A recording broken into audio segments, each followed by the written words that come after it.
What if I told you that the greatest president in American history was also the most failures president in American history? He lost his mother when he was 9 years old, lost his sister, lost his first love, lost his business twice, lost race after race after race for political office, suffered depression so severe that his friends hid sharp objects from him, was laughed at for how he looked, mocked for how he talked, told by nearly everyone around him that he was too ugly, too poor, too uneducated, too awkward to ever amount to anything. And then, from a dirt-floor log cabin in Kentucky, he rose to become the President of the United States. He held the country together when it was literally tearing itself in half. He ended slavery. He redefined what America was supposed to be. His name was Abraham Lincoln, and his story isn't just American history. It is the most American story ever told. Because if Abraham Lincoln can make it, a man who lost everything over and over again and still got back up, then maybe, just maybe, so can you.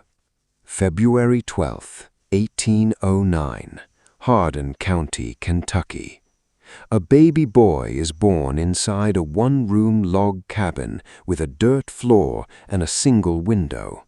There is no doctor, no hospital, no electricity, no running water, nothing, just a fire, a midwife, and a mother named Nancy. His parents name him Abraham after his grandfather, who was killed by a Native American raid years before. His father, Thomas Lincoln, is a farmer, hard-working but struggling, always one bad harvest away from losing everything. His mother, Nancy Hanks Lincoln, is described by everyone who knew her as quiet, gentle, and deeply intelligent. The Lincoln family is poor, not tight-budget poor, genuinely poor, survival poor. Abraham Lincoln grows up wearing animal skins for clothing. He sleeps in a loft above the single room of the cabin on a bed of dry leaves and corn husks. But he is curious about everything, wildly, relentlessly curious. He picks up a book and cannot put it down. In a world where most frontier children never learn to read, Abraham Lincoln teaches himself. He reads by firelight when candles are too expensive. He borrows books from neighbors and walks miles to return them. He reads the Bible cover to cover, not just once, but many times. He memorizes passages. He practices speeches alone in the woods, with only the trees as his audience. His father thinks reading is a waste of time. Thomas Lincoln pulls Abraham out of school repeatedly to work the farm.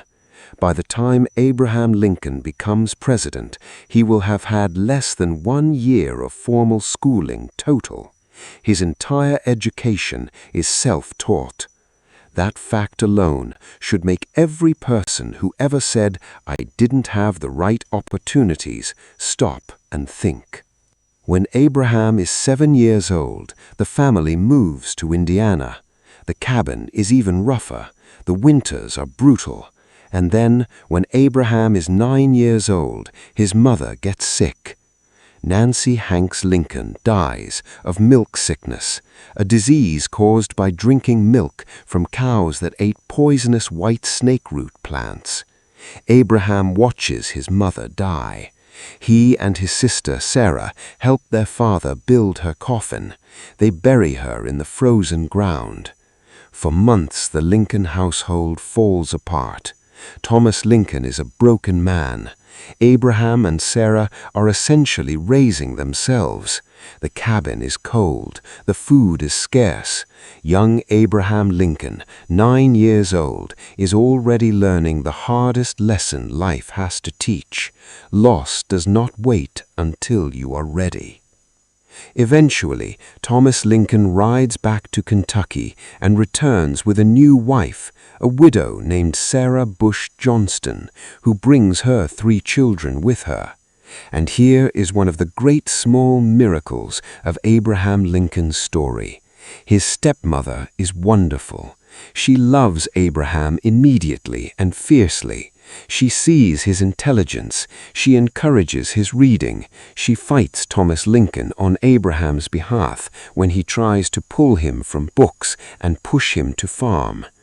Years later, Abraham Lincoln will say that everything he ever was, he owed to his angel mother, and he meant his stepmother Sarah. But the losses keep coming. When Abraham is 18 years old, his beloved sister Sarah dies in childbirth. He is devastated. The brother and sister who had survived their mother's death together, who had clung to each other through the hardest years, now she is gone too.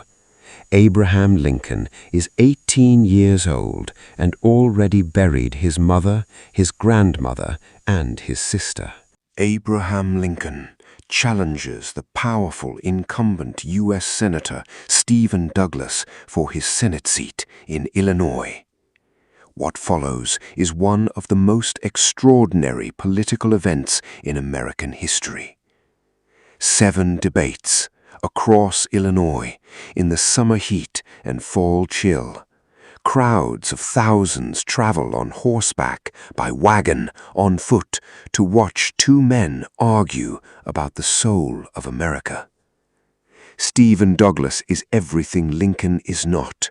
Polished, well-dressed, formally educated, a Washington insider. He is called the Little Giant for his political power and his small physical stature. He argues for popular sovereignty. Let each territory decide on slavery for itself.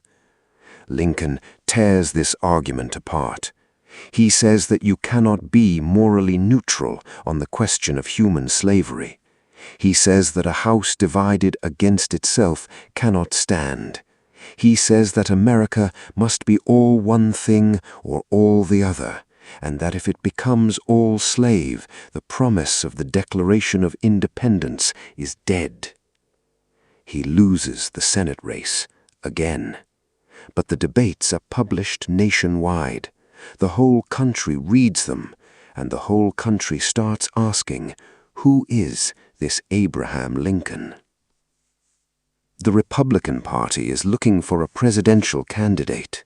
The frontrunner is William Seward, experienced, famous, well-connected.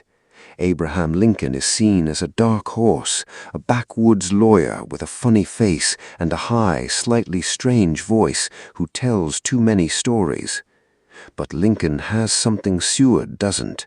He has no powerful enemies yet. In a deeply divided party, in a deeply divided country, that matters enormously. Lincoln wins the Republican nomination, and then, in November 1860, he wins the presidency with less than 40% of the popular vote because the opposition is split 4 ways. He never even appears on the ballot in 10 southern states. The reaction in the South is immediate and volcanic. South Carolina secedes from the Union before Lincoln even takes office, then Mississippi, then Florida, then Alabama, Georgia, Louisiana, Texas. They form the Confederate States of America, elect Jefferson Davis as their president, and begin seizing federal property, including forts. Lincoln has not yet given his inaugural address. He has not yet been sworn in, and the country is already coming apart. He travels by train from Illinois to Washington, D.C. in February 1861. Intelligence reports warn of assassination plots along the route. He is smuggled through Baltimore in the middle of the night in a different train car under heavy guard. He arrives in Washington quietly, in the dark. He is 52 years old. He has never run anything larger than a law office. He has never commanded troops. He has never managed an executive branch. He is about to face the greatest crisis in American history. And on March 4th, 1861, Abraham Lincoln stands before a fractured nation and delivers his first inaugural address. He reaches out to the South. He begs them not to go. He says the Union is perpetual. It cannot be legally dissolved. But he does not threaten. He ends with words that are among the most beautiful ever spoken by an American president. He says the bonds of memory and brotherhood that connect all Americans, North and South, will be touched again by the better angels of our nature. The South does not listen. As a young man, Abraham Lincoln is impossible to ignore. He is 6 feet 4 inches tall, a giant for his era. Long arms, big hands, rough from years of farm work. His face is angular and strange-looking by conventional standards. He knows this and jokes about it constantly. He has a gift for storytelling that makes everyone around him stop what they're doing and listen. He can hold a room with nothing but his voice and a story. He moves to New Salem, Illinois in his early 20s. He works as a store clerk, a postmaster, a rail splitter, a surveyor. He makes friends everywhere he goes. People are drawn to his honesty. He is so scrupulously honest that they nickname him Honest Abe, a name that is not ironic at all. When he accidentally shortchanges a customer by a few cents, he walks miles after closing time to return the difference.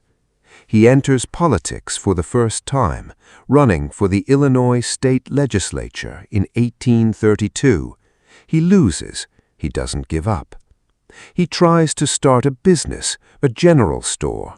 It fails spectacularly. He is left with massive debts that take him years to pay off. He doesn't run from those debts. He pays every single one. They call it his national debt, but he pays it all, dollar by dollar, year by year. He runs for state legislature again in 1834. This time he wins, then wins again, and again. He studies law on his own, reading borrowed law books by firelight, and passes the bar exam. He becomes a lawyer and builds a successful practice riding the circuit courts across Illinois. People love Abraham Lincoln, the lawyer. He is fair. He is brilliant at argument. He can simplify the most complex legal question into plain language that any farmer or shopkeeper can understand. He never talks down to people.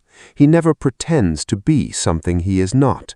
He is, even at this stage, already the most authentically American person in any room he enters.